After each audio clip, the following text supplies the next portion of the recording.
Delivering better outcomes in women's health is a priority for Fianna Fáil in government. We're improving the foundations for women's health by investing in policy implementation, tackling the issues that women have said they want to see improved, and funding innovative new approaches right across the board to women's health. We're increasing investment in new developments for women's health to €31 million. €9 million has been allocated to the National Maternity Strategy, and this is to hire more staff, further develop community-based midwifery services, including enhancing postnatal care and early transfer home services.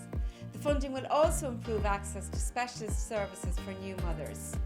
This year, for the first time ever, we are allocating €9 million towards free contraception for women aged 17 to 25. We are also opening another 6 gynaecology clinics.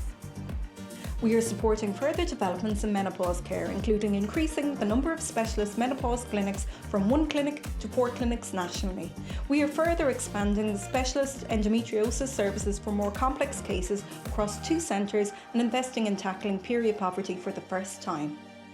The extra investment in major service areas that seek to support women's health outcomes will deliver for women, improving patient experience and achieving better outcomes.